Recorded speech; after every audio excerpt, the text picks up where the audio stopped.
ሐጅ ብዙ አይነት አደራረጋለሁ ማለት 3 አይነት አደራረጋለሁ በ3 አይነት መልኩ ይደረጋል ሐጅ አሁን በቂራን አለ ተመቱዕ ሊሆን ይችላል ወይ ደግሞ በኢፍራድ ሊሆን ይችላል ንሱክ ወይንም አንሳክ ተብሎ የሚጠሩት ሶስቶቹ ማለት ነው طيب ሐጅን ሲያደርግ በ3 አይነት መልኩ ማድረግ ይችላል ማለት ነው አሁን ኢፍራድ ማለት በቃ ንያው ምንድነው ሐጅ ማድረግ ብቻ ነው ሐጅ አድርጎ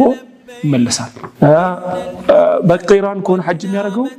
የሐጅ ስራ ብቻ ነው የሚሰራው ግን ንያ በውስጡ ምን አስገብቷል ዑምራን አስገብቷል አሁን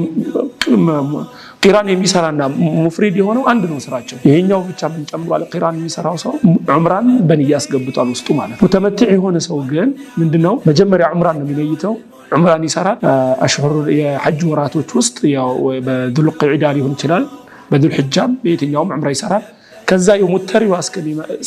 ሲጨርስ ያው ሐላል ይሆናል ማለት ነው ዑምራን ሰርቶ ይጨርስና በመሃል ላይ ሐላል ይሆናል ከዛ ማንንም የሚጠብቀው ሐጅን ይጠብቃል ሐጅ ሲመጣ ደግሞ ለሐጅ ኢህራም አድርጎ ሐጅን ስራ ይጀምራል ማለት ነው ስለዚህ ሶስቱ ነው ያሉት ወይ ዑለማዎች እንደሚሉት የሚበልጠው ተመቱዕ ነው ምክንያቱም ነብዩ ሰለላሁ ዐለይሂ ወሰለም ያመላከቱት እሱን ነው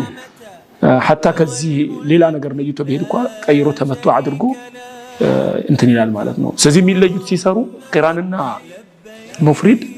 አንድ ስራ ነው የሚሰሩት መጨረሻ ላይ ብቻ ሙፍሪድ የሆነ ያው ሀዲ የለበትም ቂራን የሚሰራው ደግሞ ሀዲ ያለበት ያው ተመቱዕም ያለው አለበት